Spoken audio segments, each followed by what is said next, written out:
নমস্কার, হেনরাজে আপনাদের সকলকে জানাই স্বাগতম। আজ আপনাদের সামনে উপস্থাপন করতে চলেছি শিব পুরাণের পঞ্চম অধ্যায় ব্রহ্মাণ্ড সৃষ্টি।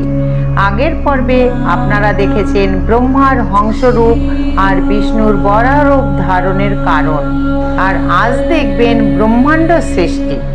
মহেশ্বর অন্তর্ধান করলে ব্রহ্মা হংসরূপ ত্যাগ করলেন, আর বিষ্ণু বরাহরূপ ত্যাগ করে মহেশ্বরের কথা মতো সৃষ্টি কার্যে মনোনিবেশ করলেন।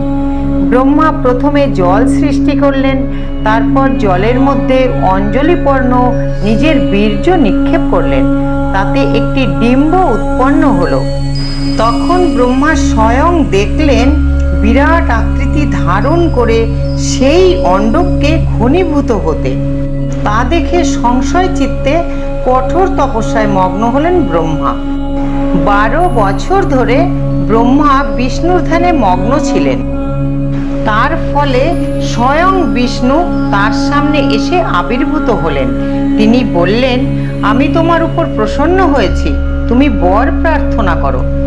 ব্রহ্মা বললেন, হে দেব, শিব যে জগতের সৃষ্টির কথা বলেছিলেন, আমি তাকে জড়স্বরূপ দেখছি। অতএব আপনি আমার সৃষ্ট অণ্ডের প্রাণ দান করুন। এই অণ্ডকে অতি সত্বর চৈতন্যের সৃষ্টি করতে অনুরোধ করছি আমি।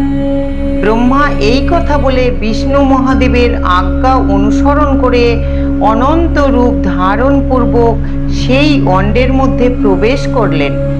তখন তিনি সহস্র মস্তক, সহস্র নেত্র, সহস্র চরণ বিশিষ্ট একটি পুরুষাকার ধারণ করে সর্বতোভাবে ভূমি স্পর্শপূর্বক সেই অণ্ড ব্যাপিয়া রইলেন।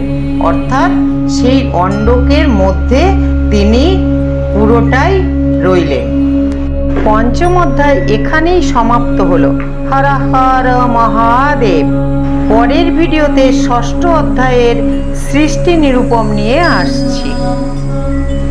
হর হর মহাদেব।